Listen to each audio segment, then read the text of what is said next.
Hey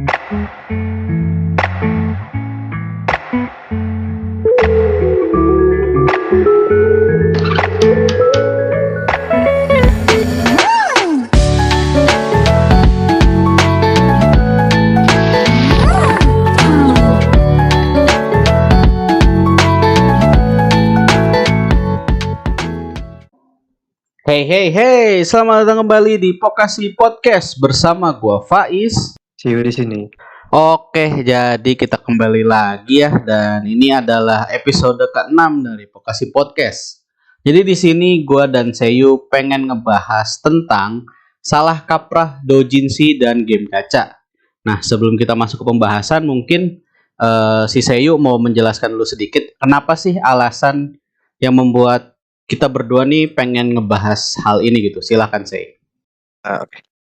Ini kan di episode 6 kita ngebahas soal salah kaprah ya, terutama di doujinshi sama gacha. Nah, ini kenapa kita coba bahas atau diskusi itu karena gini, doujinshi sama gacha tuh di masyarakat umum lebih kelihatan secara ya bisa dibilang yang negatifnya gitu. Walaupun sebenarnya doujinshi ataupun gacha tuh sebenarnya nggak negatif gitu. Itu kalau misalkan kita lihatnya pakai kacamata yang lebih luas gitu. Taruhlah misalkan kita lihat doujinshi nanti dari kacamata kreatornya atau dari kacamata yang lain ataupun di game gacha juga gitu dari perspektif si pengembangnya gitu. Jadi kita nggak cuman ngelihat dari satu sudut pandang aja nih, nggak cuman ngelihat dari sebagai konsumen ataupun orang yang malah cuman tahu selewat doang gitu. Nah, di sini kita pinginnya setelah dari salah kaprah itu kita jadi paham gitu kalau ternyata mungkin di sini sekarang kita ke doujinshi sama gacha dulu gitu ya, supaya kita tahu kalau misalkan nanti oh ternyata ada yang gini loh, ada yang gitu loh dan lain-lain.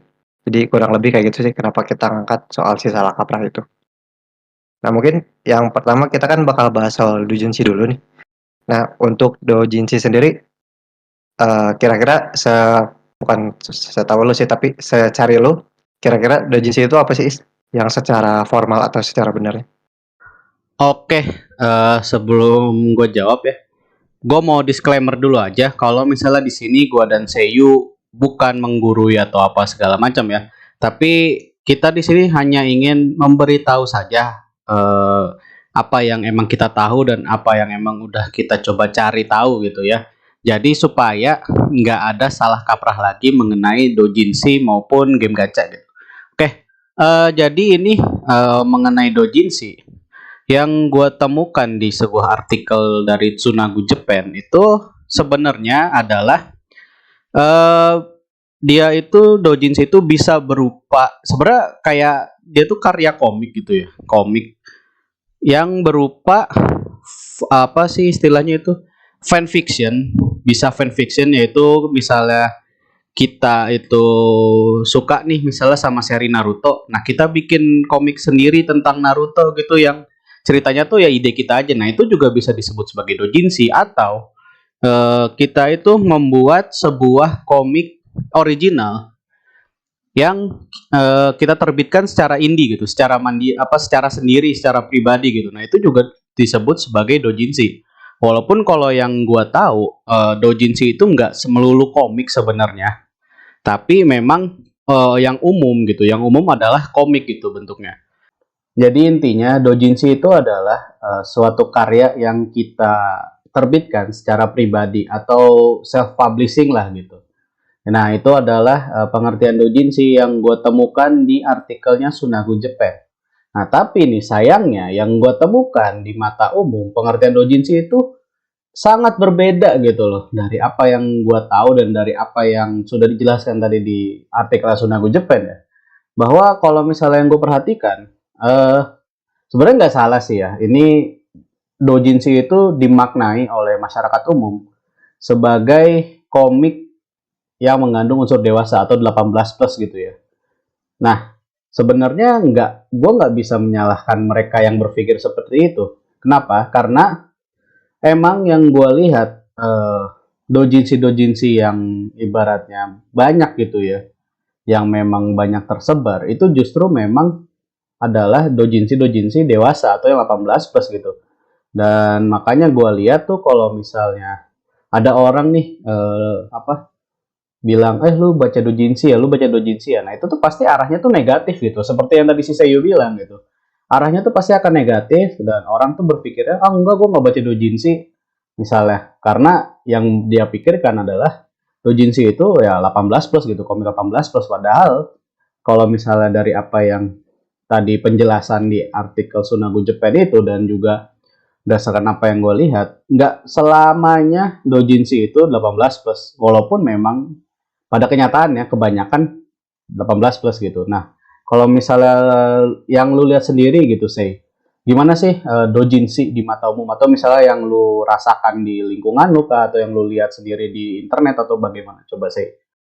Eee, Sebenarnya sih kurang lebih hampir sama ya, kalau yang gue lihat itu ya, di mata umum tuh soal doujinshi tuh, yang paling identik tuh ada 2 sebenarnya. Yang satu tuh identik sama 2 website besar yang ngeluarin, doujinshi, khususnya doujinshi yang, apa ya istilahnya, 18 plus gitu ya. Nah, gue nggak akan sebut 2 website itu, mungkin udah kayaknya kalau waktu 2017, ya sekitar 2017-an kayak gitu mungkin, atau 2000, ya sebelum 2019, atau sebelum internet udah mulai marak tuh, ya sebelum internet udah mulai marak tuh kayaknya 2 situs itu tuh masih istilahnya masuk ke kategori deep web gitulah ya, belum banyak orang yang tahu. Nah, kalau sekarang bisa dibilang 2 website ini tuh malah udah banyak yang tahu gitu.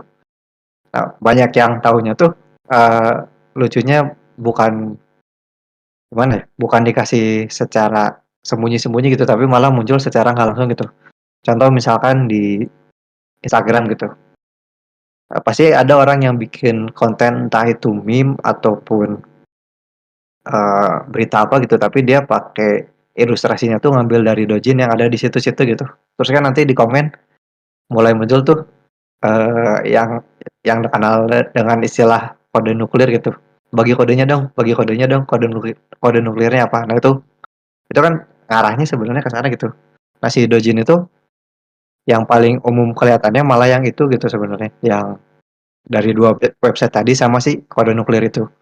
Nah, terus yang, ininya juga, apa ya, yang sedikit agak salahnya juga sebenarnya salah dari beberapa adaptasi di anime juga sebenarnya, kalau misalkan gue lihat, karena beberapa, apa namanya, beberapa adaptasi anime yang dia punya latar tempat di, apa ya istilahnya, Comiket kalau kalau nggak salah ya, yang ada event, Jepang besar, event anime atau manga yang besar di Jepang gitu. Ada kan ya kalau misalkan kalian nonton anime, di mana di event itu tuh nanti ada cosplay, terus ada, eee, ya event macam-macam gitu. Nah, di situ kan ada booth-booth yang di mana orang orang bikin doujin kan ya. Nah, yang sering dilihatin di anime tuh malah yang bikin doujinnya emang doujin dewasa gitu. Nah, itu mungkin nanti kita bahas lebih dalamnya nanti ya, kenapa si doujin yang dewasa itu bisa lebih populer gitu ya, sehingga di mata umum tuh lebih kelihatan gitu ya, si doujin yang, eee, dewasa atau yang negatif itu, sementara doujin yang benernya malah nggak kelihatan. Nah, oke, mungkin gitu sih kalau dari gue soal, eee, gimana sih doujinshi itu di mata umum. Nah, sekarang mungkin gue mau coba ngejelasin soal, pendapat gue pribadi gitu soal si, doujinshi itu sendiri. Nah, kalau gue sendiri bukan nangkepnya ya, lebih, concern-nya ke sini sebenarnya, karena kan kalau gue sendiri pribadi lebih tahu awalnya tuh sebelum doujin tuh tahu yang tadi kata Faiz tadi, fanfiction. Itu tuh sekitar waktu SMP tuh kayaknya 2010 awal atau 2012-an kayak gitulah. Nah, di era itu tuh kan Facebook masih ini gitu ya, masih banyak yang pakai, terus, zamannya blogger juga masih banyak yang pakai. Nah, di era itu tuh ada, yang fanfiction tadi, atau kita tuh kalau nggak salah di era itu tuh nyebutnya FF ya, bukan FF, bebas berapi yang sekarang, tapi FF fanfiction. Nah, di tahun itu tuh banyak fanfiction yang bermunculan gitu, banyak yang bikin. Cuman di era itu tuh yang terkenal itu bukan fanfiction dari, anime ataupun manga Jepang, tapi yang terkenalnya tuh fanfiction dari, artis-artis K-pop. Kayak misalkan artis K-pop dari, boyband apa, dibikin ceritanya sama fans, jadian sama artis K-pop dari, girl band apa. Nah, itu di era 2010 sampai 2012 kalau nggak salah. Itu tuh marak naik yang namanya si, FF tadi atau fanfiction. Malah ada platform khusus. Kalau sekarang sih nggak tahu ya masih aktif atau enggak. Ada 2 dulu tuh. Yang pertama ada Kalau nggak salah namanya fanfiction.net, itu tempatnya orang-orang bikin fanfiction dan nge-upload fanfiction cerita bikinan mereka. Selain di Facebook tadi ya, sama di blog pribadi, ada juga platform khususnya di fanfiction, sama yang sekarang platform yang masih berdiri dan banyak juga novel baru sekarang ya, atau mungkin film-film yang keluar dari platform itu. Mungkin kalian ada yang tahu namanya Wattpad ya. Nah, di Wattpad juga ada satu tag khusus yang emang dibikin khusus untuk fanfiction gitu.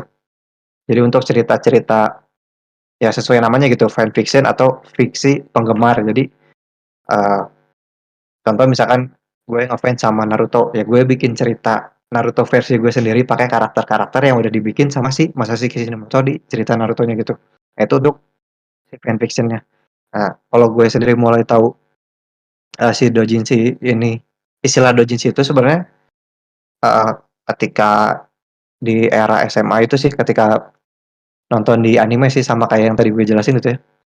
Di anime itu dijelasin ada di acara Comiket ini, terus ada yang difokusin itu malah yang bikin doujin dewasanya. Walaupun kan sebenarnya kalau kalian tahu di acara Comiket itu tempatnya orang-orang mau jual karya mereka gitu ya, gampangnya tuh.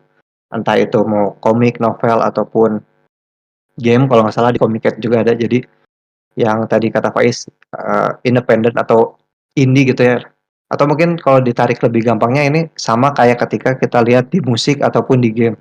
Di game kan ada istilahnya game developer indie, di mana game developer indie itu dia bebas bikin cerita seenak dia sendiri gitu, atau tanpa diatur oleh pihak manapun, terus diterbitin atau dipublikasinya juga secara independen gitu oleh dia sendiri, nggak lewat entah itu penerbit ataupun lewat media yang lain. Nah, yang dilakuin di Jepang juga di komik tadi itu sama, baik itu di game, di novel ataupun di manga. Orang-orang yang bikin doujinshi itu mereka nge-publish di sana gitu. Nah, itu sih yang gue tahu soal doujinshi gitu. Awalnya ya, sampai akhirnya tahu yang negatif tuh ya setelah tahu dua website itu sih sebenarnya. Sama eh, apa ya, yang tadi yang kode nuklir itu, walaupun kayaknya sih waktu 2017 2016 tuh istilah kode nuklir belum ada ya. Kita lebih nyebutnya kalau nggak salah tuh si nama situsnya langsung gitu. Nggak ada istilah kode nuklir. Nggak tahu istilah kode nuklir itu munculnya dari mana. Nah, kalau dari lo sendiri, tadi kan lo udah ngejelasin ya, lo soal yang formalnya gitu. Nah, kalau menurut pandangan lo sendiri, pendapat lo soal doujinshi kayak gimana, Is? Oke, kalau dari gua sih mungkin sama ya.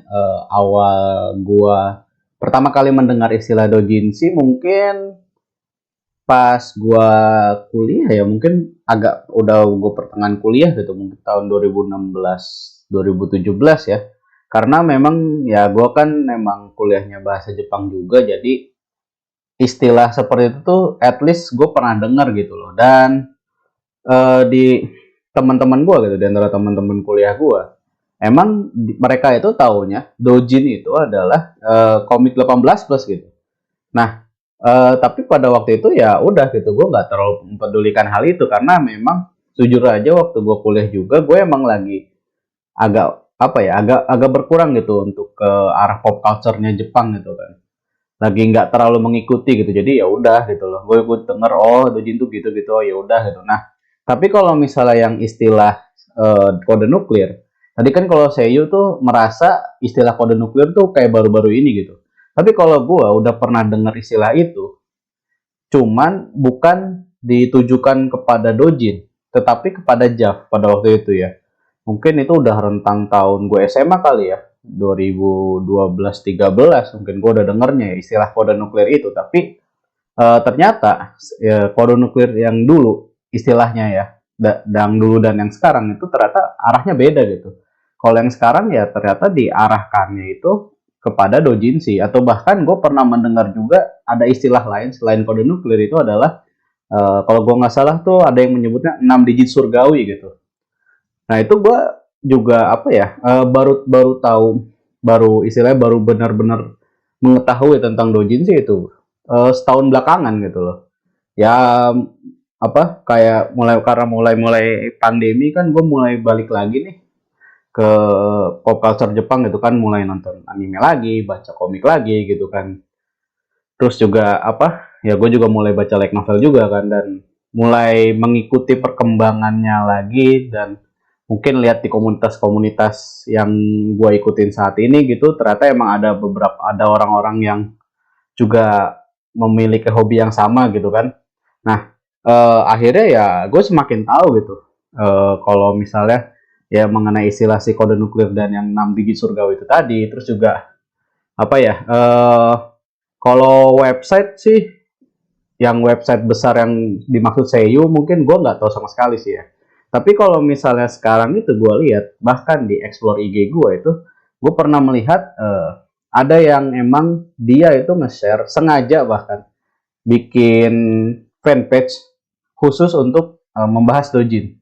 Tapi kalau itu yang gue lihat sih luar ya, maksudnya Inggris punya gitu, bahasa Inggris gitu kan, bukan fanpage Indonesia. Gue nggak tahu kalau fanpage Indonesia ada apa enggak, tapi yang gue lihat ada tuh, emang dia itu sengaja gitu, kayak ngasih rekomendasi bagaimana si ceritanya, bagaimana ya gitulah pokoknya kan. Walaupun doujinshi itu 18 plus, juga emang ada yang memiliki cerita yang bagus gitu loh sebenarnya ya. eh Jadinya ya kalau gue lihat sekarang emang pada akhirnya doujinshi itu ya akan semakin dikenal sebagai suatu komik yang 18 plus atau komik dewasa, karena ya itu tadi, orang-orang yang memiliki atau membuat fanpage dojin itu, mereka nge-share-nya ya dojin-dojin yang memang 18 plus gitu loh. Padahal kalau misalnya kalian memperhatikan, doujinshi itu yang gue lihat juga ya, yang gue temukan itu banyak sebenarnya kreator-kreatornya atau artis-artisnya itu yang nge-share di Twitter atau Pixiv gitu ya. Jadi kayak misalnya ibaratnya komik 4 panel gitu kan, kalau si Twitter kan cuma bisa 4 gitu ya maksimal ngeposting gambar dalam satu postingan. Nah itu gue melihatnya itu juga bisa disebut sebagai doujinshi gitu. Bahkan emang ada yang orang nge-share dia di Twitter gitu si kreatornya, terus akhirnya ketika acara Comic-Con tadi yang dijelasin Seiyu, dia menerbitkan secara indie gitu. Dia jadi di kumpulan-kumpulan komik yang udah dia publish di Twitter atau di Pixiv gitu kan, dia kumpulin, dia bukukan gitu, terus dia jual di Comic-Con gitu kan. Dan bahkan ada doujinshi yang dia itu bahkan sampai dibuatkan web animenya. Contoh lah musim ini, dan kebetulan emang tayang di Muse Asia dan Muse Indonesia juga, itu ada Ganbare Doki-chan. Itu kalau kalian tahu, Ganbare Doki-chan itu sebenarnya doujinshi. Dia itu dari doujinshi yang kalau gua nggak salah itu dia publishnya di Twitter. Jadi si kreatornya tuh emang, kalau si yang gua kebetulan kan nyoba nyari juga tuh ya, si serial, bukan serial sih, si ya pokoknya si komiknya Gambare Doki-chan itu, ya dia emang kayak cuma sekali satu postingan gitu, atau satu chapternya itu kayak cuma satu panel kah, atau dua panel, maksudnya satu lembar atau cuma dua lembar gitu aja. Tapi ya itu juga disebut doujinshi gitu, karena memang dia juga menerbitkan secara indie juga. Kalau gua nggak salah emang ada versi bukunya ya, versi komiknya gitu. Dan itu kan walaupun emang si Ganbare Doki-chan itu banyak fan service, tapi dia juga tergolong doujinshi karena memang ya self publishing gitu. Si kreatornya tuh self publishing, melakukan penerbitan secara indie gitu. Ya jadi dan dari situ juga banyak gua lihat kayak mangaka gitu yang memang sengaja mempublish karya dojinnya di Twitter gitu, di Pixiv. Itu juga supaya mendapat perhatian sebenarnya dari penerbit besar ibaratnya ya, mungkin supaya si karya tuh diserialisasiin. Jadi kadang tuh ada yang dia itu nih, misalnya dia posting dojinshi milik dia nih cuma 11 chapter tamat. Nah, nanti kalau ketika ternyata rame itu si serial si komik dojinnya rame. Nah, itu akhirnya bisa diserialisasiin, dan jadi ceritanya tuh bisa lebih panjang gitu. Cuma ya udah gitu, yang gua tahu Dan pendapat gue pribadi sebenarnya ya sayang sih kenapa malah si dojin-dojin yang seperti tadi itu yang gue jelasin yang banyak yang di Twitter gitu ya. Yang seperti atau Ganbare Doki-chan lah gitu, walaupun memang Ganbare Doki-chan lumayan fan service-nya tapi kan nggak sampai yang dewasa gitu dia kategorinya. Itu malah mungkin ya bagi sebagian orang tidak tidak terlihat sebagai dojinshi gitu. Hanya apa ya? Hanya dianggap sebagai web komik aja gitu atau kayak ya udahlah apa cuma emang komik yang di-share di Twitter. Padahal itu menurut gua ya, itu juga termasuk dojinshi. Bahkan ya kayak yang tadi gua bilang, itu si gambar Doki-chan juga emang ada sih. Kalau gua nggak salah emang ada sih versi komik fisiknya gitu yang dicetak sendiri. Palingan kira-kira itu aja sih ya mengenai pendapat gua, apa yang gua ketahui dan juga bagaimana pandangan gua mengenai dojinshi itu sendiri. Oke. Pendapat gue atau Faiz mungkin agak beda ya. Kalau gue tadi kan lebih dari yang gue pertama tahu itu dari fanfiction dulu, dari FF dulu. Sementara kalau Faiz itu tadi pertama tahunya emang langsung ke dojin gitu. Nah, sama mungkin tadi gue mau nambahin sedikit ya. Untuk yang di fiksif tadi karena gue sempat pengen nyoba untuk pakai platform fiksif ya waktu itu, jadi sempat ngulik juga. Nah di fiksif tuh ada yang namanya apa ya kalau nggak salah tuh antara fiksif artwork atau fiksif artbook atau fiksif collection, di mana itu tuh nanti si artis-artis fiksi itu dikumpulin di satu buku khusus atau satu album khusus yang si album atau si buku itu dipamerin di suatu event gitu, di mana nanti isinya tuh ngenalin si kreatornya gitu dari karya yang dia bikin apa aja itu, entah itu gambar ataupun dojin tadi. Karena kan di fiksi itu ada 3 ya, ada gambar fan art, ada dojin, sama dojinnya ada 2, ada dojin manga sama ada dojin visual novel, buat dojin web novel kalau nggak salah di fiksi itu ada 3. Nah itu si 3 itu tuh kadang di event tertentu, event besarnya Pixiv lah, kalau nggak salah tiap tahun ada. Itu tuh dikumpulin di satu buku atau album yang isinya tuh artis atau kreator terpilih di tahun itu gitu. Itu sedikit nambahin yang soal Pixiv tadi sih. Nah tadi kan sempat gue bahas ya ketika kita ngomongin soal doujinshi di mata umum kan ada beberapa yang disebutin tuh lebih ke arah negatifnya gitu ya. Nah itu kenapa sih si pandangan di publik tuh terutama soal doujinshi ini lebih banyaknya yang negatif gitu ya. Nah mungkin dimulai dari gue dulu kali ya. Nah kalau dari gue sih kayak gini ya, kenapa si doujin ini dipandangnya atau lebih kelihatan di umumnya itu yang negatif.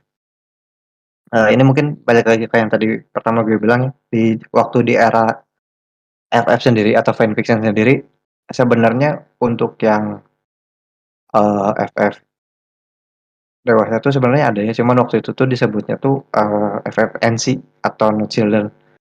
Kalau yang di doujin ini kan agak gimana ya, walaupun sebenarnya kalau nggak salah ada sebutannya, ada yang untuk kalau misalkan doujinshi biasa tuh lebih ke yang fiksi biasanya gitu, sementara yang eee, 18 plus-nya tuh disebutnya kalau nggak salah tuh antara ero doujin atau hentai doujin itu. Nah gue nggak tahu sih di antara 2 itu pokoknya ada sebutannya, cuman yang kepakai di atau orang umum tahunya tuh ya doujinshi itu yang dewasa gitu, eee, nggak tahu yang standarnya gitu atau misalkan doujinshi yang bukan dewasanya gitu. Nah itu kenapa bisa kejadian mungkin karena apa ya, karena nggak ini mungkin kalau gue lihat tuh karena emang nggak umum juga gitu, nggak terlalu banyak orang yang tahu juga, sama mungkin komunikasinya nggak jelas gitu karena kan lebih gimana ya, taruhlah kayak misalkan contoh tadi yang Faiz gambarnya Doki-chan itu kan kita tahu dia, bukan kita sih, kebanyakan orang tahu itu doujinshi ketika dia udah jadi anime gitu. Nah, taruhlah si gambarnya Doki-chan ini dia nggak jadi anime gitu. Orang nggak akan tahu kalau ternyata oh ada doujin yang nggak 18 plus gitu. Nah beda halnya sama doujinshi yang 18 plus. emang adaptasinya dari doujinshi dewasa gitu. Nah, itu kan kelihatan ya, ternyata si doujinshi yang diadaptasi itu lebih banyaknya yang hentai-nya gitu. Beda sama yang kayak gambar Edo-chan walaupun sebenarnya kayaknya kalau misalkan kita tarik lebih luas lagi karena tadi si, doujinshi itu ke independen atau indie ya, self publishing. Itu sebenarnya ada beberapa kategori yang sebenarnya bisa masuk ke dalam doujinshi juga. Kayak misalkan contoh, ada situs khusus gitu di Jepang yang emang dia tempatnya, orang-orang buat self publishing gitu. Kayak misalkan contohnya kalau di novel atau light novel kan ada yang istilahnya tuh WN atau web novel. Itu kan kalau web novel itu dipublish langsung sama penulisnya ya, sama si kreatornya gitu. Kayak contoh misalkan kemarin ada Mushoku Tensei. Mushoku Tensei kan dia pertamanya WN gitu ya. Ketika WN-nya terkenal, ada publisher yang ngelirik terus ngambil dia dan si Mushoku Tensei itu diadaptasi ke sorry bukan visual novel, light novel. Sampai akhirnya diadaptasi ke anime gitu. Nah, itu kayaknya alurnya kurang lebih sama kayak gitu sih. Nah, kalau di Dojin ini malah yang alurnya tuh si Dojin 18 plusnya gitu yang lebih banyak ininya. Nggak apa namanya? Nggak bukan Dojin yang biasanya gitu yang ada step-step naiknya kayak gitu. Walaupun mungkin ada ya kayak tadi contoh manga 4 panel tapi gimana ya? Ini mungkin karena eh apa ya? Ini mungkin karena dari entah library dari bukan library istilah yang dipakai di dalam anime ataupun nggak ada anime yang ngebahas secara khusus gitu karena kan ada kemungkinan si Dojin ini punya cerita atau sejarah awalnya kenapa ada bisa muncul istilah Dojinshi di Jepang itu sampai akhirnya si Dojinshi ini yang lebih terkenalnya malah Dojinshi yang dewasa itu mungkin kayaknya ada paper yang ngebahas ataupun ada sejarah khususnya gitu kayak misalkan contoh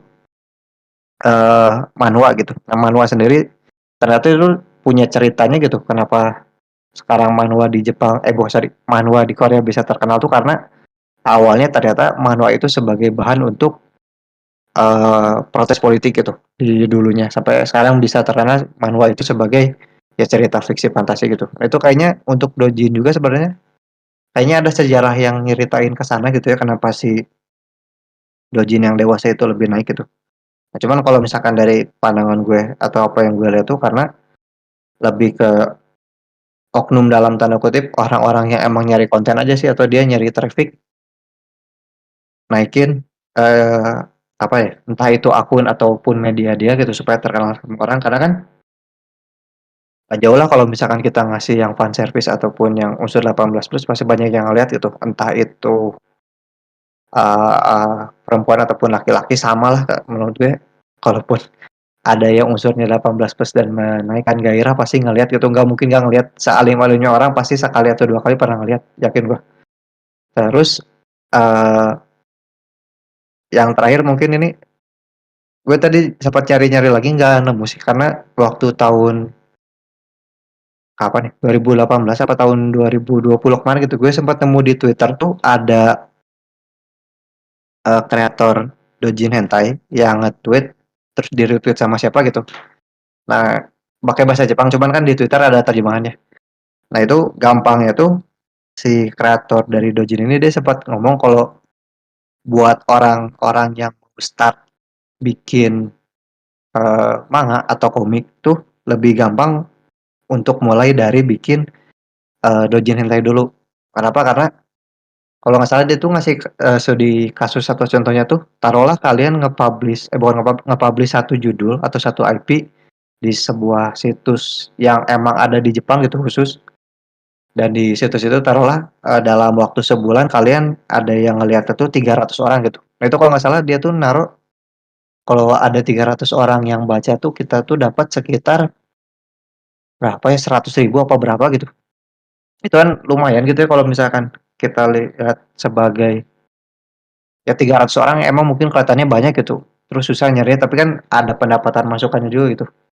Nah, itu terus dia tambahin lagi studi kasus itu tuh baru untuk pendapatan secara kasarnya gitu. Nanti ada entah ada dari apa ya tadi kemarin itu ada entah iklan atau apa gitu sehingga si kalkulasi akhirnya tuh biarpun kita pendatang baru gitu ya yang bikin doujin dewasa di platform itu, ada kemungkinan kita tuh bisa dapat sekitar berapa, 1.000, bukan 1.000, 100.000 yen kalau nggak salah, dan 100.000 yen tuh kalau nggak salah gue waktu itu nyobang itu tuh sekitar ya belasan atau ya belasan juta lah kalau misalkan dirupiahin, itu kan lumayan ya kalau misalkan kita ngelihat dari orang yang pingin pertama kali bikin manga gitu, terus nge-publish dan dia dapat pendapatan yang lumayan gitu. Nah, ini sama juga balik lagi ketika waktu kita ngebahas soal visual novel. Kenapa sih visual novel banyak orang yang bikinnya itu visual novel yang RG gitu? Karena kan pasarnya, nyatanya pasarnya banyak yang lihat gitu, dan terus dapat pendapatan juga ke si kreatornya gitu. Nah itu jadi di si doujin dewasa atau negatif ini tuh selain karena ada oknum yang nyebar tuh dari sisi kreatornya, karena itu bisa jadi ibaratnya batu loncatan buat dia gitu, supaya dia bisa dikenal sama orang lebih luas gitu. Karena ada contoh, kalau nggak salah di apa, Classroom Classroom of Elite, kalau misalkan kalian tahu light novel atau anime itu kalau kalian cari tahu si kreator khususnya yang bagian karakter desainnya itu dia sebelumnya artis doujin atau artis doujin hentai khususnya. Malah ada beberapa doujin hentai yang udah diadaptasi ke anime, hasil karyanya dari original karakter desainernya di Classroom of Elite. Nah, kalian kalau misalkan nyari-nyari juga sebenarnya banyak sih bagian karakter desainer atau orang yang ngurus art di bagian light novel itu rata-rata ngambilnya dari orang-orang yang ada di apa namanya, orang-orang yang bikin doujin hentai gitu. Nah itu mungkin kalau dari gue ya, kenapa si doujin yang negatif atau sorry, doujin yang negatif lagi, doujin yang 18 plus atau yang hentai itu lebih dikenal secara umum, karena dari oknum tadi sama dari segi kreatornya ya mau gimana lagi tuh, karena dia butuh uang untuk hidup ya. Di tanah itu tuh ada bibitnya gitu, atau misalkan dia bisa subur di sana ya kenapa enggak gitu. Jadi nggak salah-salah juga sih sebenarnya kalau menurut gue. Kalau menurut lo kira-kira kayak gimana, Is? Kalau gue ya melihatnya kenapa doujinshi di mata umum dengan arti doujinshi yang sebenarnya itu berbeda gitu. Sebenarnya dari tadi sih udah gue sebut-sebut ya. Cuma gue melihatnya begini sih. Kenapa pada akhirnya doujinshi itu yang dikenalnya itu adalah doujinshi hentai? Karena memang dari dulu mungkin ya emang awalnya itu yang apa ya ibaratnya yang rame itu memang doujinshi itu ya hentai gitu loh. Sementara kalau misalnya doujinshi yang tadi gue bilang yang ada apa dipublishnya di Twitter, di Pixiv itu dianggapnya mungkin bukan doujinshi gitu, tapi dianggapnya sebagai website komik gitu atau web komik lah. Kayak misalnya Ganbare Doki-chan tadi kan. Itu kalau misalnya kita lihat di My Animalist, di page-nya My Animalist itu si anime Ganbare Doki-chan source-nya itu web komik gitu loh, bukan doujinshi. Padahal sebenarnya kalau misalnya gue perhatikan itu ya si apa namanya Ganbare Doki-chan itu doujinshi sebenarnya. Nah jadi ya kenapa gini ya, misalnya nih karena dari pas di awalnya tuh ada orang yang mengetahui suatu website doujinshi hentai. Nah, karena itu tuh misalnya dia ada embel-embel doujinshi gitu loh. Doujinshi dan isinya tuh semuanya hentai semua gitu, doujinshi hentai semua. Nah, karena melihat si isinya itu hentai semua, akhirnya orang yang membaca doujinshi itu menganggap bahwa oh doujinshi itu artinya adalah komik hentai gitu, komik 18 plus. Nah, jadi ketika misalnya nih ada temennya yang nanya ke dia, doujinshi itu artinya apa? Ya akhirnya dia akan menjelaskan kalau doujinshi itu adalah komik hentai atau komik 18 plus. Nah, karena dari satu orang menjelaskan hal seperti itu ke orang lain, nah akhirnya berentet tuh.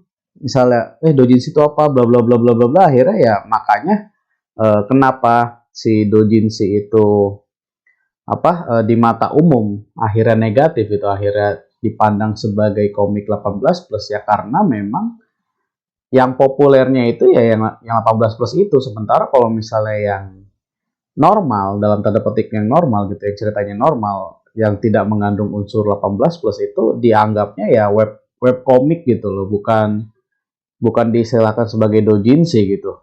Nah, terus juga mengenai yang tadi si Seiyu bilang ya, yang tentang apa tuh, ada artis doujin yang apa doujin hentai yang bilang kalau misalnya seorang mangaka ingin memulai ibaratnya memulai karirnya sebagai mangaka gitu supaya dilirik orang karyanya, dia apa ya membuat komik itu dulu apa komik 18 plus dulu. Nah itu juga gue ini ya gue lihat ada contohnya kebetulan dia itu adalah ilustrator dari salah satu light novel yang gue baca. Nah, dan kebetulan emang light novelnya tuh romance komedi ya, romcom gitu kan.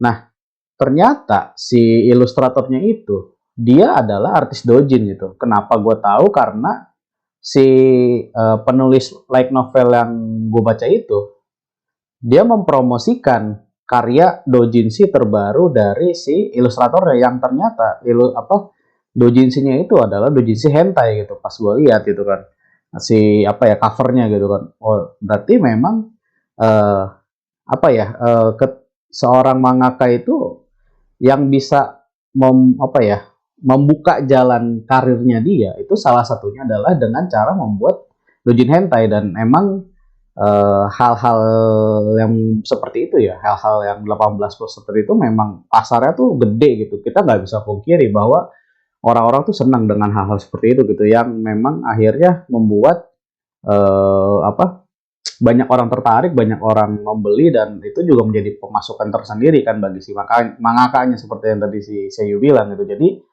ya nggak bisa gue pungkiri juga kalau memang doujinshi itu kebanyakan ya hentai atau 18 plus gitu. Karena kalau misalnya yang gue perhatikan juga yang apa orang-orang yang apa ya bukan orang-orang maksudnya artis-artis yang merilis komiknya di komik di Twitter atau di Pixiv itu belum tentu laku gitu. Maksudnya yang normal ya, doujinshi yang mereka buat yang ceritanya normal gitu, tidak ada unsur dewasanya itu belum tentu laku, dalam artian belum tentu bisa diserialisasiin gitu loh. Menjadi sebuah komik yang lebih apa ya, yang ceritanya jauh lebih panjang daripada apa yang dia buat di pertamanya di Twitter gitu atau di Pixiv itu sendiri. Makanya mungkin ya jalan pintasnya adalah seorang artis untuk ibaratnya punya nama dulu nih gitu. Orang-orang kenal nama dia dulu ya membuat dengan cara membuat si doujinshi hentai itu tadi gitu. Jadi ya ya udah gitu apa boleh buat. Tapi emang di sini gua dan Seiyu berharap sih ke teman-teman yang mendengar ini bisa sedikit tercerahkan dan tidak salah kaprah lagi bahwa kalau doujinshi itu bukan komik hentai sebenarnya, tapi adalah komik ya. Ini di sini kita mencontohkannya komik saja ya biar gampang. Doujinshi itu adalah sebenarnya komik yang mana self publishing itu kita merilisnya apa atau menerbitkannya itu secara indie gitu. Baik itu komik yang fan fiction atau yang emang original dari si kreatornya sendiri. Gitu sih ya paling kira-kira untuk pembahasan mengenai doujinshi dari gua dan Seiyu. Dan untuk yang selanjutnya kita akan masuk kepada pembahasan game gacha. Oke, kita lanjut ke topik berikutnya berarti ya. Kan topik berikutnya tuh soal game gacha ya. Nah mungkin kita sama kayak waktu di doujinshi itu. Kita tetap bahas dulu nih sebenarnya game gacha ini apa sih? Nah, ini gue sempat baca beberapa paper sebenarnya untuk nyari apa ya? Istilahnya itu nyari pengertian secara formalnya gitu tentang game gacha ini apa. Dan ada beberapa paper banyak dan rata-rata paper itu juga ngarahnya ke gacha di Jepang. Jadi di sini gue coba untuk ngeringkas si paper bukan ngeringkas, bikin apa ya? Kayak semacam rangkuman sederhana gitu ya dari beberapa paper ataupun artikel yang udah gue baca gitu. Nah, jadi, kurang lebih game gacha itu pada dasarnya kan kayak gini ya, eee, jadi game gacha itu kayak semacam, game di mana di dalamnya tuh diimplementasiin sebuah mekanik yang mana diambil dari yang namanya, Gashapon atau Gachapon. Nah, itu kan, kalau kalian sering nonton anime kan sering lihat tuh ada mesin, apa ya, kayak semacam vending machine gitu atau mesin penjual otomatis di mana nanti ketika kita udah masukin koin terus muter si semacam yang di mesin itunya gitu, terus nanti kan keluar kayak semacam kapsul atau bola gitu yang kalau dibuka isinya ada entah itu mainan ataupun, figur kecil-kecil gitu. Nah, game gacha itu sebenarnya ngambil, mekanik yang ada di sana gitu. Jadi kan ada sebuah wadah atau kapsul di mana nanti di dalamnya tuh kita nggak tahu isinya apa gitu.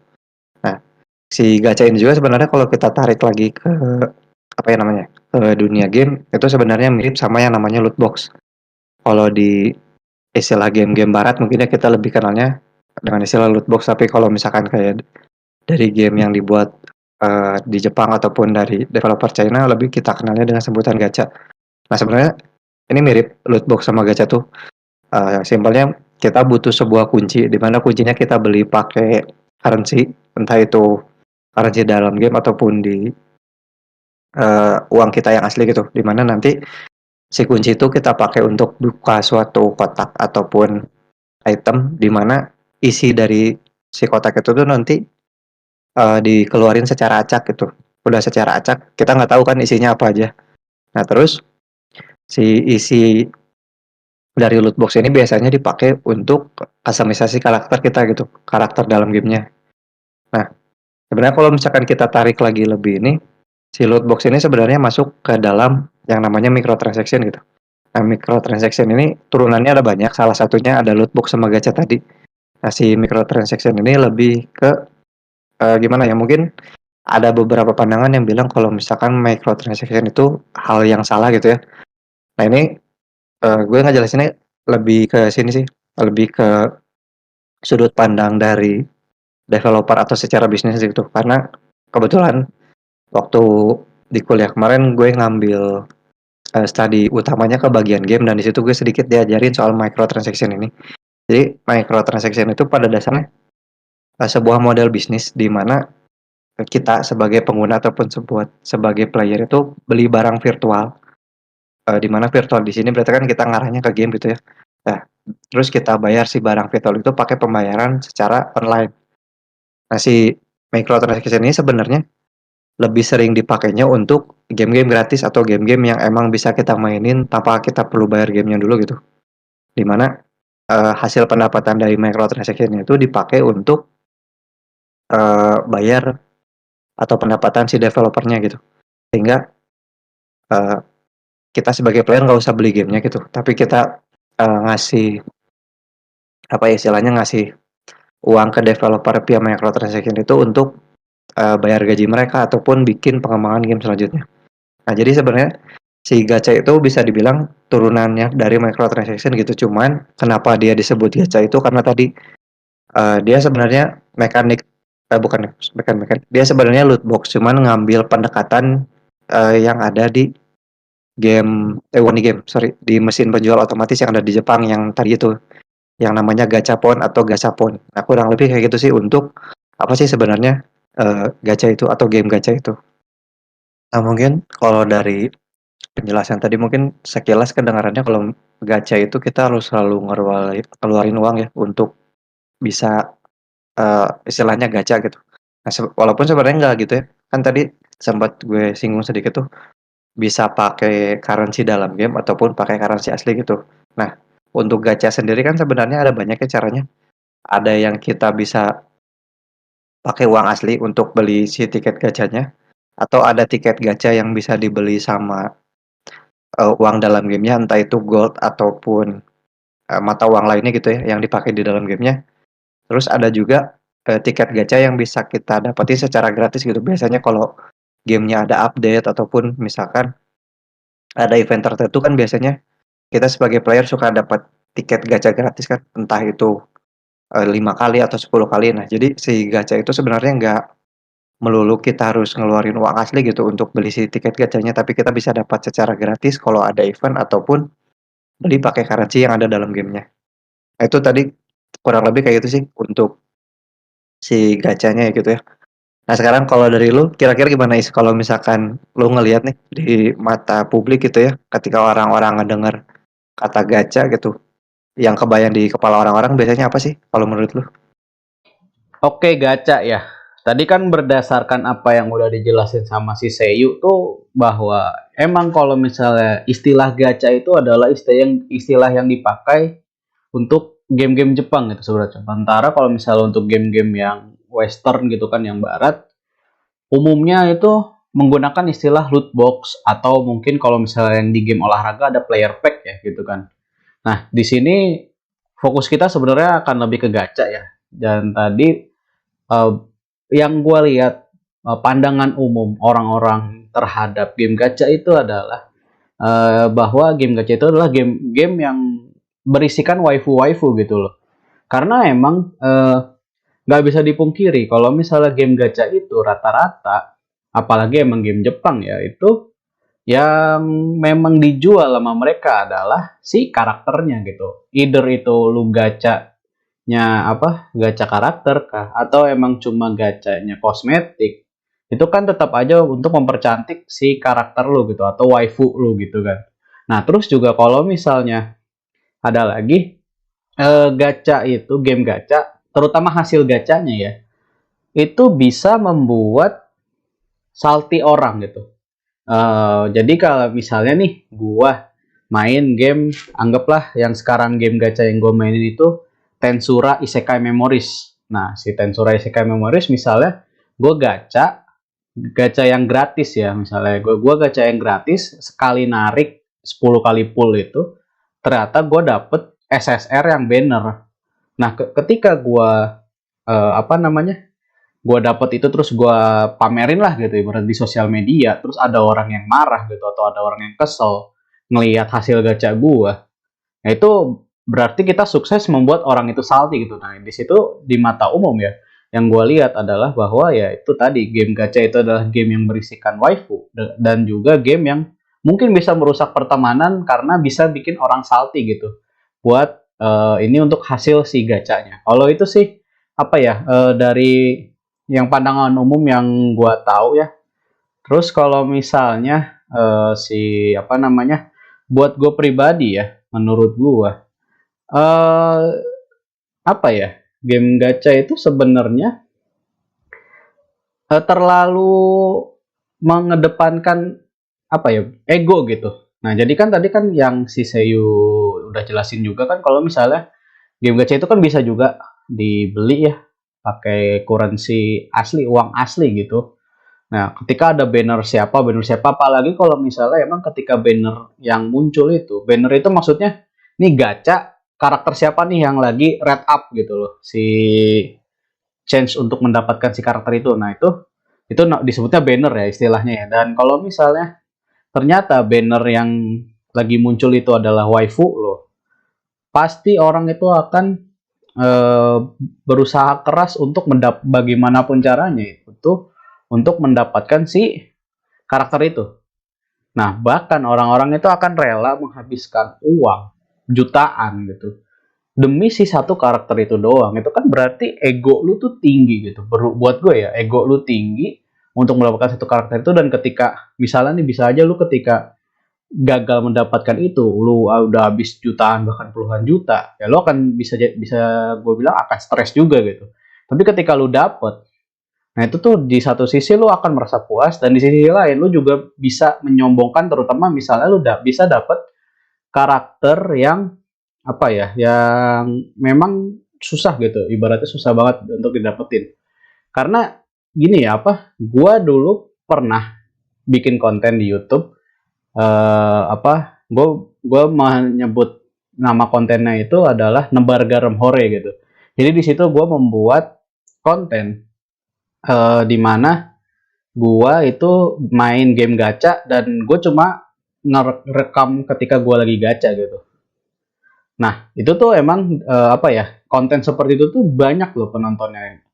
Karena orang tuh kalau misalnya ketika dia melihat si konten kreatornya itu gacha dan hasilnya ampas semua, itu orang akan senang gitu. Wah, rasain lo gitu hasil gacha lu ampas gitu. Nah, ketika ternyata hasil gacha lu bagus, lo akan apa ya? Mungkin merasa salty itu tadi. Apa salty? Wah, anjir lah. Dia bisa dapet si SSR yang ini gitu. Nah, gue pernah melakukan hal itu. Kebetulan banget gue gacha eh pakai tiket gratis gitu ya. Tiket gratis itu gamenya tuh gua apa ya? Gua agak lupa sih judulnya. Nah, kebetulan gua pas gacha itu dapat karakter yang di tiernya itu ada yang bikin tier list itu tier paling tinggi dan itu paling susah didapetin. Bahkan apa akhirnya di video gue itu ya gue melihat ada beberapa orang yang salty juga, ada beberapa orang yang wah gila bisa dapet, ternyata gue pikir si karakter ini tuh cuma karakter hayalan gitu, bukan hayalan maksudnya nggak mungkin bisa didapat, apalagi gue dapetnya itu ya pakai gem gratis gitu kan. Nah, eh gimana ya, emang si game gacha ini akhirnya ya membuat ego gitu loh. Kita, wah, gue tuh harus dapet si ini nih, gue harus dapet si ini nih. Nah, itu kan menurut gue itu malah hal seperti itu bisa membuat citra si gamenya jelek gitu. Di satu sisi juga yang bikin parah adalah ketika si developernya itu greedy. Jadi kalau misalnya kan ada juga nih si game gacha yang developernya baik. Jadi kan tadi si Sayu bilang kalau yang gratis tuh misalnya dapat di event, atau bisa juga kalau yang emang baik tuh dia kita misalnya login berapa hari sekali itu akan dapat si gems-nya atau diamond-nya yang buat gacha gratis, atau misalnya ketika kita jalanin story-nya atau misalnya jalanin quest-nya itu ketika kita baru pertama kali menjalankan quest itu akan mendapatkan gem gratis itu. Nah, itu kan bisa dikumpulin untuk gacha gratis gitu. Nah, tapi kalau misalnya yang parah itu ketika udah mah si developernya tuh greedy. Jadi emang si gamenya itu dibikin apa ya? Dia jarang memberikan yang tadi gems atau diamond gratis. Udah gitu, gamenya itu dibikin susah. Dibikin susah dalam artian kalau misalnya karakter lu nggak SSR semua, itu lu akan sulit apa ya? Akan sulit melanjutkan progres. Ditambah lagi kalau misalnya udah mah si developer pelit buat ngasih diamond yang gratisan untuk gacha gratis ya. Terus juga apa namanya? Si progresnya itu tergantung dari hasil gacha kita. Terus kalau misalnya ternyata gacanya juga rate-nya itu sangat kecil, wah itu udah parah banget. Jadi kan hal seperti itu tuh anggaplah gini, banner misalnya nih Tensura Isekai Memories lagi ada banner Rimuru yang Demon Lord. Nah, ternyata rate-nya si Rimuru Demon Lord itu misalnya cuma 0,5% gitu. Nah, itu kan udah apa? Itu kan berarti kesempatan lo buat dapet si Rimuru itu sangat sulit gitu loh. Apalagi misalnya SSR yang lain, misalnya SSR yang lain juga rate-nya cuma 0,5 misalnya, itu kan menyiksa juga dan akhirnya membuat para player yang apa ya, di satu sisi yang emang dia cuma pengen jadi player free to play kayak gue gitu kan, misalnya kayak gue free to play akhirnya akan meninggalkan game seperti itu. Tapi di sisi lain ketika misalnya si apa game-game yang developernya greedy yang seperti yang tadi udah gue jelasin, tapi ternyata si player tuh apa ya, tetap bersikeras supaya bisa lanjut main gitu atau bisa dapetin si waifu-nya dia, itu dia gue yakin ya dia pasti akan rela menghabiskan uang jutaan atau bahkan puluhan juta cuma buat gacha gitu. Dan juga gimana ya, kadang ya gue pernah mendengar cerita-cerita orang gitu, tapi kalau misalnya ini bukan game gacha Jepang sih ya, lebih ke loot box gitu kayak game Fortnite misalnya, atau pokoknya game-game free to play lah gitu yang ada gacanya atau yang ada loot box ya. Orang tuh bahkan kayak jadinya lebih rela untuk mengeluarkan gini ya, misalnya game harga 600.000, dia bilang apa misalnya orang ini Enggak ah, gua nggak ada duit nih buat beli game harga 600.000 mah. Tapi untuk gacha dia bisa keluar gitu. Bahkan misalnya sekali gacha dia 100.000, 100.000, 100.000 itu kan nggak kerasa gitu. Kalau misalnya kita emang terbiasa untuk mengeluarkan uang ya, untuk mengeluarkan uang buat gacha itu tadi, itu nggak akan kerasa lu ketika keluar nih minggu ini 100.000, minggu depan total 200.000, atau misalnya bulan ini lu udah keluar berapa juta karena ada banner waifu lu gitu. Itu kan nggak kerasa ketika lu keluarin uang, tau-tau udah ratusan juta aja habis. Belum lagi kalau misalnya gamenya tutup, wah itu pecah sih maksud gue ya. Kalau misalnya lu udah keluar puluhan juta gitu misalnya, atau ratusan juta di game gratis terus servernya tutup, wah itu parah sih ya. Maksud gue ya gimana ya, emang itu tadi yang gue jelasin ya, lebih kepada ego atau kepuasan pribadi aja sebenarnya untuk game gacha. Makanya kalau gue boleh saran, kalau misalnya emang apa namanya, kalian emang mau main game gacha gitu ya, kalian harus berhati-hati gitu kan. Jangan sampai kalian masuk ke lingkaran setan gacha yang berbayar. Karena sekalinya kalian udah pernah udah pernah terjun atau udah pernah keluar uang sekali buat gacha, itu kalian bisa-bisa akan terus gitu loh. Karena si gacha ini juga ediktif gitu, ediktif. Ditambah lagi emang kayak yang tadi gue bilang, pengalaman gue sebagai konten kreator lah bisa dibilang gitu, bikin video di YouTube, ya emang untuk konten gacha itu adalah salah satu konten yang memang cukup diminati oleh banyak orang gitu. Jadi ya kayak tadi gue bilang, ketika lu gacanya ampas, orang akan menertawakan lu dalam tanda kutip. Tapi ketika gacha lu bagus, orang-orang akan salty gitu. Wah, anjir lah, misalnya si Faiz nih udah dapet nih si karakter ini, masa gue enggak gitu loh. Orang-orang bisa jadinya berpikir seperti itu. Nah, itu yang menurut gue juga bahaya. Apalagi kalau misalnya lu emang bukan player free to play gitu. Maksud gue, lu bisa rela menghabiskan uang puluhan juta buat cuma demi gacha tuh, wah itu menurut gue cukup bahaya ya. Bahaya banget menurut gue ya. Itu sih paling ya, dari tadi bagaimana pandangan umum yang gue tahu mengenai gacha, terus juga lanjut ke pendapat gue mengenai si game gacha itu sendiri. Dan kalau misalnya kenapa sampai game gacha itu dipandang, kalau game gacha itu kenapa dipandang sebagai game-game waifu gitu, game yang cuma isinya waifu, ya karena memang dibikinnya seperti itu gitu oleh developer ya, terutama yang emang developer Asia Timur lah, entah Jepang, entah Korea, entah China gitu kan. Pasti yang dikedepankan itu adalah si karakternya gitu, karakternya yang memang bisa kita koleksi. Dan juga gimana ya, selain kita koleksi juga emang kita gunakan untuk progres progres ke ceritanya atau questnya gitu. Tapi kalau misalnya untuk yang pandangan orang yang mengenai itu si game gacha itu bisa bikin salty, ya lebih kepada ego masing-masing ya. Karena kita bisa aja ngelihat perasaan iri gitu loh. Kita merasa iri, wah anjir lah si ini punya ini nih, gue masa nggak punya sih, gue harus punya juga nih, gue harus berusaha buat dapetin dia gitu kan. Jadi lebih ke pribadi masing-masing ya. Dan memang kalau misalnya bisa gue saranin ya, janganlah gitu, jangan sampai lu terjerumus ke gacha yang berbayar, karena akan lebih berbahaya gitu. Apalagi kalau misalnya lu uang jajan aja masih dikasih orang tua gitu kan, wah itu akan jauh lebih berbahaya lagi gitu. Kalau itu sih ya kira-kira dari gua. Kalau misalnya dari lu sendiri gimana sih? Pandangan umum yang lu tahu mengenai game gacha, terus juga bagaimana pendapat lu tentang game gacha, dan mengapa si pandangan umum itu ada gitu, dan mengenai bagaimana dengan dihubungkan dengan pendapat lu tadi mengenai game gacha. Nah, oke. Tadi lumayan udah cukup panjang sih dari Faiz soal mungkin dimulai dulu dari pandangan umum ya.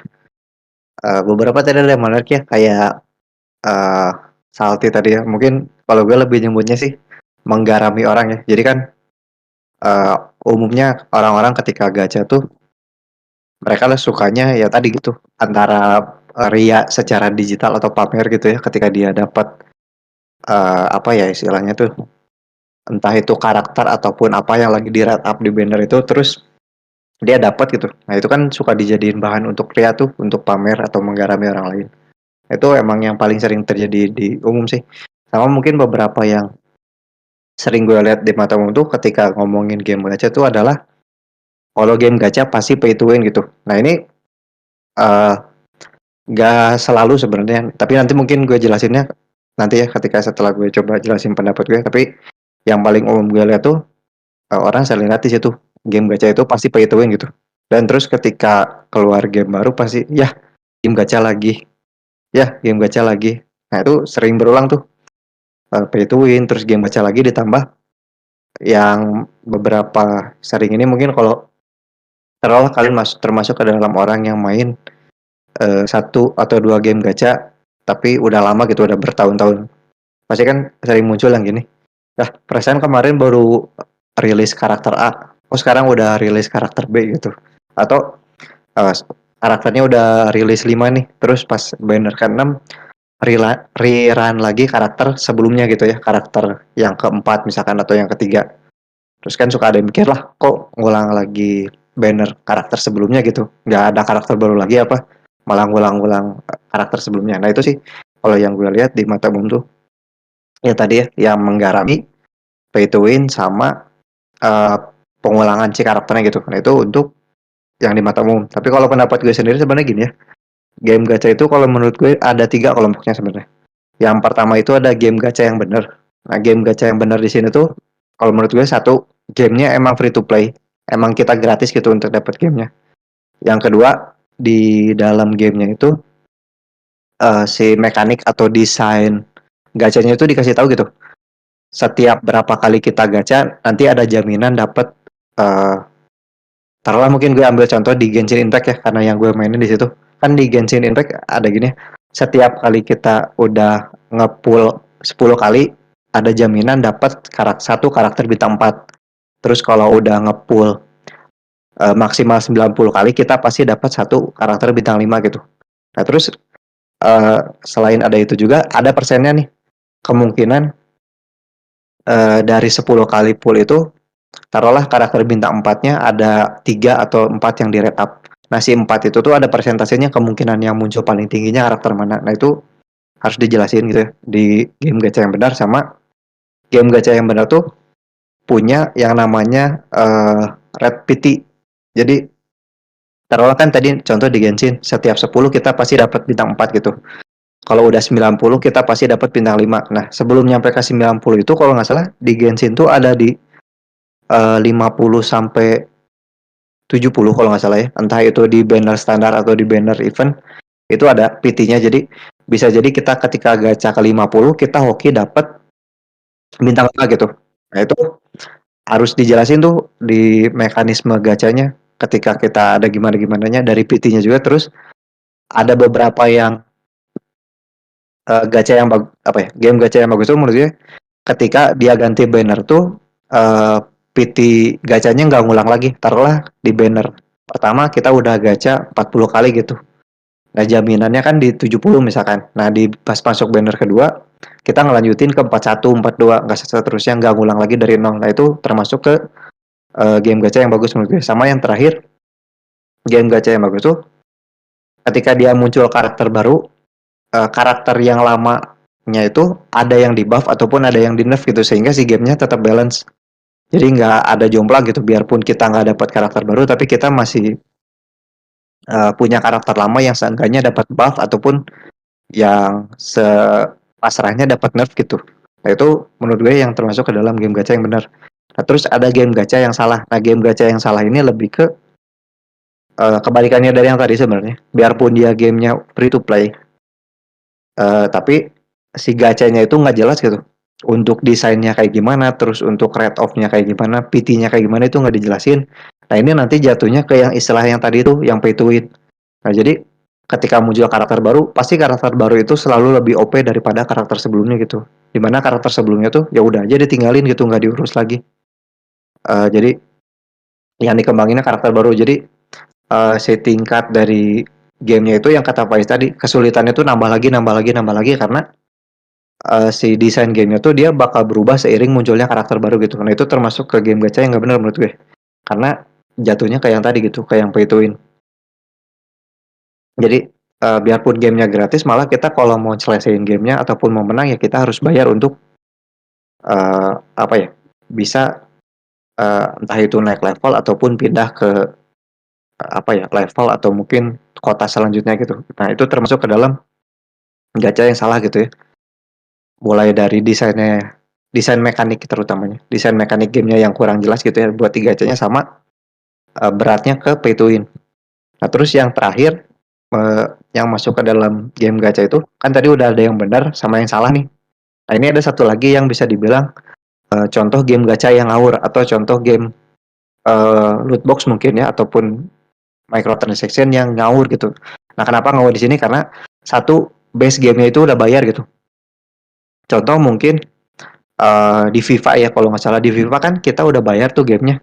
Nah untuk dapat apa ya, kalau nggak salah itu card atau karakter gitu ya. Misalkan kita pengen dapat Cristiano Ronaldo, nah kita gacha untuk dapat Cristiano Ronaldo gitu. Sementara gamenya udah bayar. Nah itu menurut gue adalah contoh game gacha yang salah gitu. Karena kan kalau kita tarik ke definisi yang tadi sempat udah gue jelasin, game gacha, sebutan game gacha itu adalah game yang emang gratis, di mana hasil dari gacha orang itu dipakai untuk bayar developernya, untuk bikin pengembangan selanjutnya ataupun bayar karyawan-karyawannya gitu. Nah ini kalau gamenya udah bayar, ditambah lagi kita harus gacha untuk dapat karakter ataupun apa namanya, ya karakter lah ya yang lebih ini. Kalau misalkan kita gacha untuk dapat kayak misalkan kostum, baju kayak gitu sebenarnya nggak masalah. Itu kan masuknya ke kosmetik gitu. Tapi yang salahnya tuh misalkan kita gacha untuk dapat baju gitu. Nah, di bajunya itu ada ability, kalau kita pakai baju itu strength nambah 5, terus agility nambah 5. Nah, itu termasuk ke contoh yang salah. Itu nanti jatuhnya lagi kayak yang tadi, kayak yang pay to win, karena kita gacha untuk menang gitu ya. Untuk dapat buff tambahan dari kosmetik ataupun dari karakternya, itu masuk ke yang salah. Nah, ditambah yang ngawur ini mungkin kayaknya jatuhnya ketika si game itu, taruhlah FIFA mungkin ya, FIFA mungkin atau game lainnya lah. Misalkan taruhlah nanti mungkin tiba-tiba The Sims 5 keluar terus isinya game gacha gitu. Nah ini bisa jadi karena si game yang berbayar ini tuh rata-rata punya DLC kan ya. Contoh The Sims tadi. The Sims berapa sih kalau beli? Mungkin sekarang cuman 100 sampai 200 mungkin ya. Tapi kalau misalkan kita beli yang full DLC itu ada yang sampai 1 juta sampai 3 juta. Nah itu mungkin si pendekatan DLC itu udah nggak laku gitu, sehingga dirubah ke yang gacha tadi, karena kan ngelihat oh di game free to play gacha itu bisa menguntungkan gitu. Nah itu diterapin di game yang berbayar. Nah itu menurut dia udah ngawur sih. Udah gamenya bayar terus kita gacha lagi atau bayar lagi untuk dapetin hal ekstra ditambah pay to win gitu. Nah, itu pendapat gue soal game gacha gitu ya. Nah sekarang balik lagi ke yang tadi dilihat dari mata umum gitu ya. Kan tadi kata kunci yang di gue itu ada 3 ya, yang menggarami, pay to win, sama eh, munculnya karakter baru gitu ya. Nah ini kalau misalkan untuk yang menggarami gitu ya, kalau misalkan kita mau nyari ke sesuai sama judul gitu ya, karena kan kita di sini fokusnya lebih ke disclaimer kenapa gacha itu sebenarnya nggak salah gitu, malah kita yang salah lihat.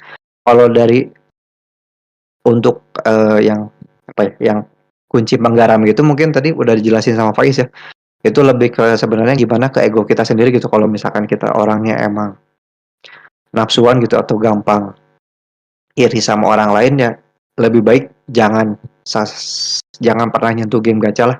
Mending ngejauh aja gitu, mending main game lain aja gitu.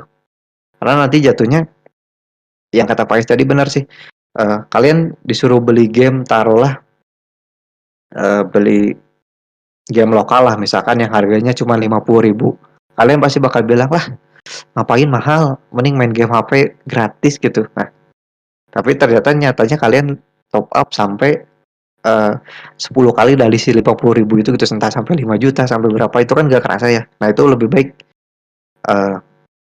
kalian tinggalin lah jauh-jauh soal si game gacha itu, kalau misalkan kalian punya nafsu atau tingkat ego yang tinggi. Nah ini kalau misalkan untuk ke yang pay to win, nah disclaimer-nya di sini ya, yang pay to win tadi, gak semua game gacha itu pay to win. Kita bisa lihat dari apa yang digacanya. Kayak tadi yang contoh mungkin udah gue jelasin, game gacha itu bakal jadi pay to win kalau misalkan yang digacanya itu ngasih buff lebih ke karakter kita. Contoh yang di kosmetik tadi, misalkan karakter kita, misalkan kita gacha kostum, si kostumnya itu nambah strength 5, nambah agility 5, nambah power 5. Nah itu kalau kita nggak dapet si kostum yang digacha itu kan otomatis karakter kita lemah gitu ya. Jelek banget gitu karakter kita, nggak punya kekuatan yang lebih, nggak punya kecepatan yang lebih. Nah itu masuknya ke dalam game pay to win karena kita bayar bayar atau gacha itu dengan ketentuan kita belum tentu dapat karena itu kan random ya. Terus ketika kita udah dapat, kita dapat kekuatan lebih gitu, dapat buff lebih. Nah itu masuknya kayak yang pay to win, itu salah. Nah kenapa gue bilang gak semua game gacha itu pay to win? Nah, gue ambil contoh lagi ke Genshin Impact tadi ya. Di Genshin Impact kan ada yang kalau dikelompokin si karakternya itu ada 4 ya sebenarnya. Ada satu, ada DPS atau damage per second atau karakter utama. Terus ada sub DPS yang support karakter utamanya. Terus ada tipe support, tipe healer, sama tipe utilities. Nah itu kita pelajari dulu nih. Karena kan di Genshin Impact sendiri biarpun setiap update-nya ada sekitar 2-3 banner gitu. Itu kan gak semuanya banner karakter DPS gitu ya. Ada karakter support, ada karakter utilities dan lain-lain. Nah itu kalau game gacha yang bener atau game gacha yang gak pay to win itu, di situ kita nggak ada keharusan untuk gacha di setiap bannernya gitu. Taruhlah misalkan kalian udah punya karakter DPS 4, terus sekarang lagi muncul banner yang ngeluarin karakter DPS lagi gitu. Jadi nanti kalau misalkan kalian dapat karakter DPS kalian lagi 5, jadi 5 gitu. Nah, itu balik ke kalian gitu. Kalau misalkan kalian emang pingin koleksi karakter, ya nggak salah, itu nggak masalah. Kalian mau gacha lagi nggak masalah. Tapi kalau misalkan kalian pas waktu kayaknya 4 karakter DPS sudah cukup lah. Apalagi kayak di Genshin Impact kita cuma butuh DPS sebenarnya 2 kan ya. Kalau misalkan mau di spiral abis untuk di stage 1 sama stage 2. Jadi nggak perlu banyak DPS gitu. Nah, jadi berarti kan biarpun muncul banner baru ya kita nggak perlu gacha lagi gitu karena kita udah punya DPS lebih. Tapi kalau misalkan kita nggak punya DPS baru gacha gitu. Nah jadi ada keharusan kita nggak ada keharusan kita harus gacha lagi gitu. Karena kan ditambah lagi di Genshin Impact itu, taruhlah kalian dapat karakter yang lagi naik di banner itu, taruh mungkin banner kemarin gitu Baal atau Raiden Shogun, banyak orang yang ngincar sampai bahkan pendapatannya naik gitu. Nah sekarang gini, kalian udah dapat karakter si Raiden Shogun nih, terus ngeliat teman kalian yang punya karakter yang sama tapi output damage-nya beda, itu kan nanti balik lagi ke grinding kalian kayak gimana untuk ngumpulin materialnya, grinding kalian untuk naikin talent-talentnya kayak gimana, terus set artefaknya kayak gimana, ditambah kalian kalau tahu kan Genshin Impact bisa dibilang untuk kita grinding artefaknya itu parahnya gila kan ya. Untuk dapat artefak yang bagusnya tuh agak susah gitu, lebih sering dapat artefak buduknya gitu. Nah itu jadi kepertimbangan gitu. Jadi kita nggak harus top up ataupun gacha di setiap banner sebenarnya. Kalau misalkan kita nggak sanggup untuk grindingnya, karena ujung-ujungnya nanti ya bakal cuma disimpan di arsip karakter doang gitu, nggak kepake. Nah itu jadi bisa dibilang nggak ada keharusan kita harus selalu gacha gitu, bisa dilihat ke sana gitu. Kecuali kalau emang kalian yang tadi emang pingin koleksi karakter, itu nggak salah, gue bebasin kalian kalau mau ingin gacha ya gacha aja gitu. Tapi kalau misalkan kalian yang kata Pak Is tadi masih pakai uang orang tua atau terbatas gitulah ya, nggak bisa ngeluarin uang untuk gacha terus atau nggak sanggup untuk grinding untuk dapetin currency untuk gacanya, mending nggak usah gacha di setiap banner gitu karena kan gak wajib juga gitu, kecuali emang kalau kalian emang butuh karakter itu gitu atau emang suka karakter itu. Tapi kalau misalkan karakter kalian udah mencukupi, lebih baik nggak usah gitu karena kan ada pertimbangan lain selain kalian dapat karakter itu gitu, atau lebih tepatnya ada setelah kalian dapat karakter itu mau diapain karakternya, itu kan ada step-step selanjutnya. Nah itu harus dipertimbangkan lagi gitu untuk si game gacha tadi. Nah itu untuk yang pay to win udah lumayan sih. Itu yang tadi ya untuk yang pay to win. Terus yang tadi yang ketiga adalah kenapa di game gacha itu sering muncul karakter baru. Nah ini ada beberapa game gacha yang sebenarnya emang cuma jualan karakter doang. Itu nggak salah. Karena emang yang dijualnya ke sana mungkin ya kayak misalkan Contoh kalau nggak salah kayak di Fate Grand Order kalau nggak salah itu kan yang dijualnya enggak, Fate Grand Order punya story. Adalah beberapa game yang dijualnya tuh emang gacanya doang gitu. Tapi kalau misalkan game free to play terus game gacha dan dia punya story terus punya lore yang kuat, emang pasti bakal muncul karakter baru gitu. Kan taruhlah di update pertama gitu atau di versi 1 kita mulai di kota 1. Terus muncul update kedua, kita pindah ke kota 2. Kan nggak masuk akal gitu kalau di kota 2 nggak ada karakter baru gitu. Pasti bakal ada karakter baru itu untuk melengkapi si ceritanya gitu. Jadi gak semua game gacha itu emang full ke gacha gitu, tapi ada yang si story-nya tuh emang dibangun gitu. Itu untuk yang terus tadi kenapa muncul karakter baru, terus kenapa ada yang namanya karakter rerun. Nah, kenapa ada yang namanya karakter rerun tuh karena gini, itu balik lagi ke story-nya gitu ya. Bisa jadi karena di waktu update itu tuh emang lagi story-nya karakter yang dulu tuh muncul lagi, atau si karakter yang itu tuh di rerun lagi karena permintaan gitu. Bisa jadi fansnya emang pingin ada karakter itu lagi, jadi digacha ulang, ataupun si karakter itu bisa dibilang emang karakter yang lagi diutamakan gitu. Jadi ada beberapa pertimbangan yang bikin si karakter itu di rerun ulang atau dimunculin ulang gitu. Nah itu bisa dibilang untuk yang terkait kenapa muncul karakter ataupun item yang sebelumnya udah ada terus dimunculin lagi, itu karena pertimbangan-pertimbangannya ke sana gitu. Nah, terus mungkin ini agak di luar yang di pandangan umum ataupun soal miskonsepsi di ya enggak, ini masih masuk ke miskonsepsi sebenarnya. Yang tadi kata Faiz, kalau nggak salah Faiz sempat ngomong ada yang namanya tier list kan. Nah ini sebenarnya bisa dibilang yang bikin orang eh apa ya, terjebak pingin gacha gitu, atau yang bikin orang biarpun dia udah punya karakter yang cukup, tapi karena si tier list ini orang itu jadi pingin gacha gitu. Nah ini bisa dibilang yang salahnya tuh emang di sini, karena kan si tier list ini bisa dibilang nggak official dari developer ya. Bisa dibilang ini tier list ini muncul dari entah itu fanbase ataupun fandom yang bikin kayaknya karakter ini tiernya A, karakter ini tiernya S, terus karakter ini tiernya B. Itu kan perkiraan dari setiap orang beda-beda gitu ya. Itu kan nanti bakal balik lagi ke cara kita yang pakai karakternya gitu. Nah itu bisa dibilang yang bikin kenapa sih gacha ini orang salah lihat, karena munculnya yang namanya tier list gitu. Atau kalau bukan tier list ada yang namanya meta. Nah ini bukan meta yang Facebook ya ataupun metaverse, tapi meta di game.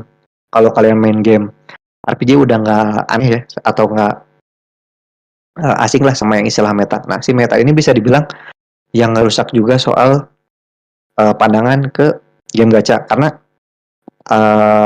ada beberapa game yang punya metanya tuh karakter baru pasti selalu lebih bagus daripada karakter sebelumnya. Padahal kan belum tentu gitu ya. Kalau misalkan developernya benar, pasti biarpun muncul karakter baru, ada karakter lama yang di buff ataupun ada karakter lama yang di nerf.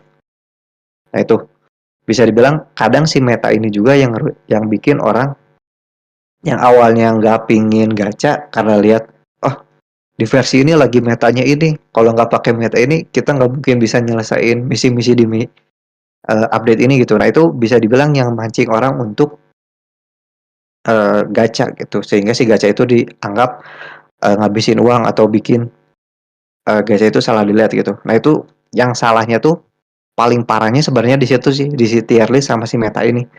Karena bisa bikin orang yang awalnya nggak niat pingin gacha jadi pingin gacha gitu.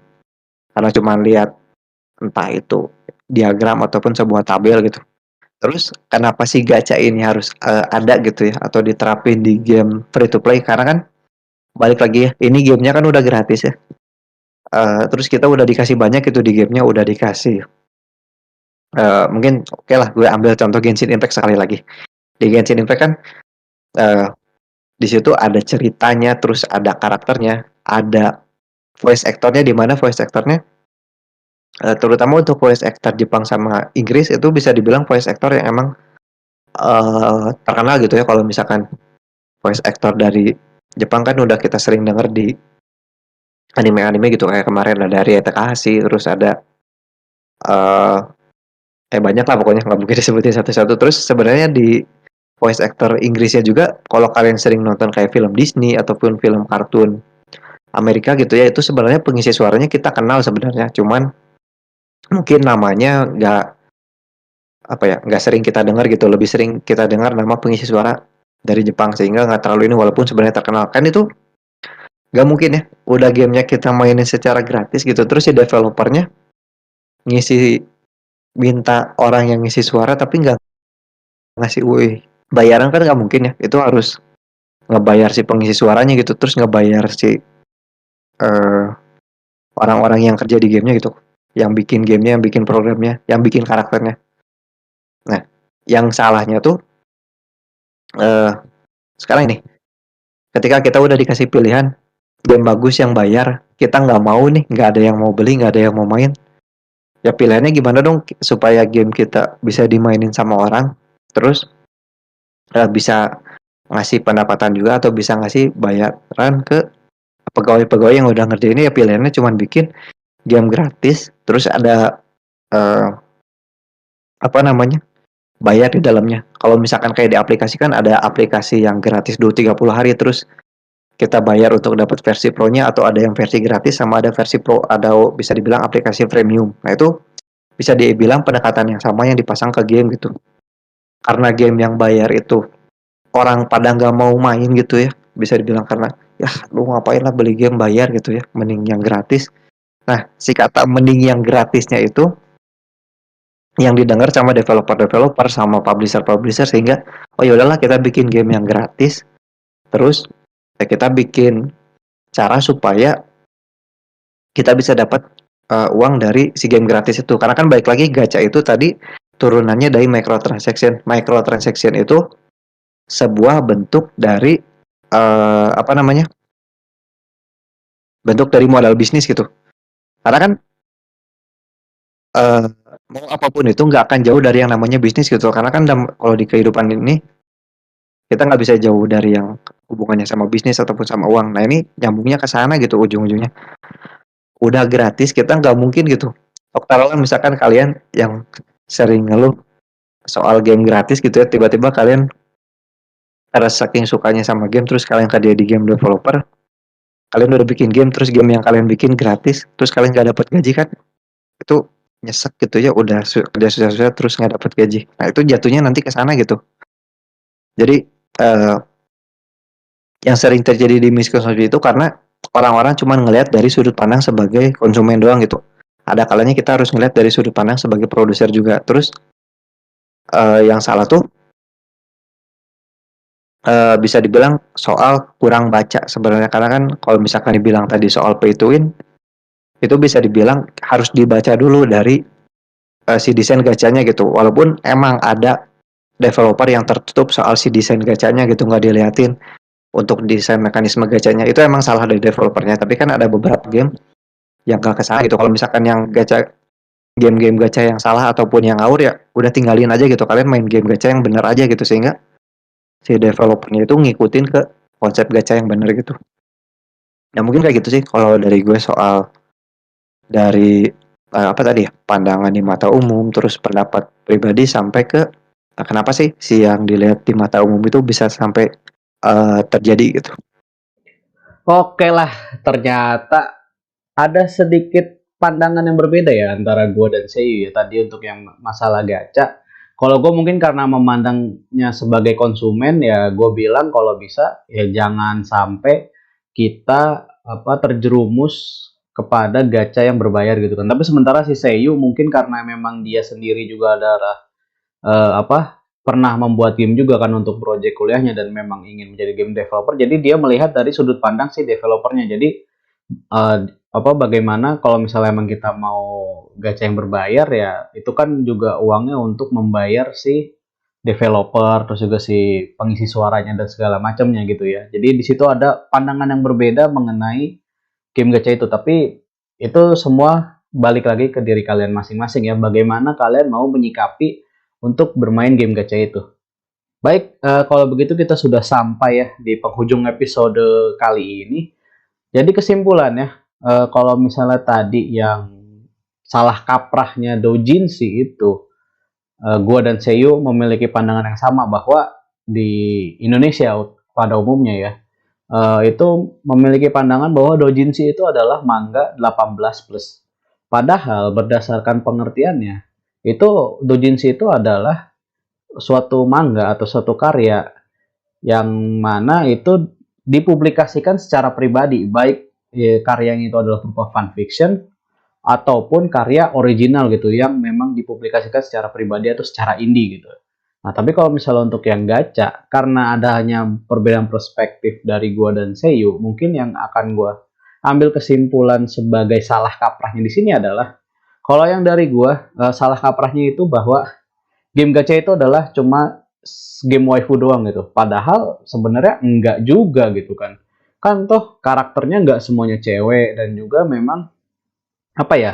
Ya kenapa itu dianggap waifu juga kan ya memang kalau bisa dibilang itu ya budayanya Asia Timur gitu ya. Misalnya kita yang suka menonton anime, suka baca manga kan memang di game itu juga kan dibuatnya seperti itu gitu loh karakter-karakternya ya. Jadi kalau misalnya cuma dianggap game waifu ya nggak juga karena emang game gacha sendiri itu banyak sekali juga genrenya, nggak cuma RPG, ada yang rhythm dan segala macam gitu. Disitulah menurut gue yang salah kaprahnya untuk yang apa yang udah gue jelasin. Sementara kalau misalnya yang Seiyu, yang dari sepanjang itu tadi dia jelasin, yang apa ya, yang benar-benar menurut gue salah kaprah adalah bahwa game gacha itu adalah game pay to win. Padahal kan sebenarnya nggak juga gitu. Emang ada game gacha yang pay to win, tapi kan tergantung dari gamenya dan tergantung dari developernya gitu. Nggak semua game gacha itu adalah game pay to win. Lu juga bisa tetap nikmatin kalaupun lu adalah seorang free to play gitu, player free to play. Kayak misalnya Genshin itu tadi kan. Sebenarnya kalau misalnya Genshin, gue juga pernah memainkan Genshin gitu dan berdasarkan cerita-cerita temen gue juga yang main Genshin, nggak selalu karakter bintang 5, senjata bintang 5 itu akan jauh lebih bagus daripada yang bintang 4. Lu juga tetap bisa kok itu apa menjalankan ceritanya, memainkan gamenya si Genshin itu meskipun karakter lu dan atau senjata lu itu bintang 4, tergantung dari bagaimana build lu aja gitu dan bagaimana lu grinding untuk artifak dan segala macamnya. Jadi salah kaprahnya di sini adalah bahwa game gacha itu free to play. Bahwa game gacha itu adalah pay to win.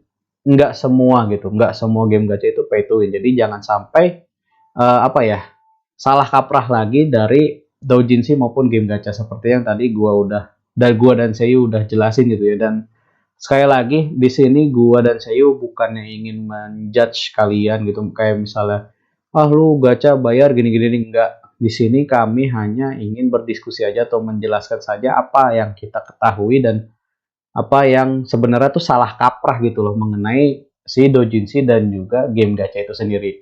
Oke lah, kalau begitu sampai di sini dulu aja untuk episode kali ini. Terima kasih banyak sudah mendengarkan sampai selesai ya. Ini mungkin cukup panjang ya si episodenya, bisa 1,5 jam mungkin ya. Sorry kalau misalnya emang terlalu panjang karena menurut gue juga ini bahasan yang menarik dan juga perlu juga diketahui oleh teman-teman semua. Kalau gitu, gue Faiz. See you di sini. Kita berdua pamit. See you again and have a nice day.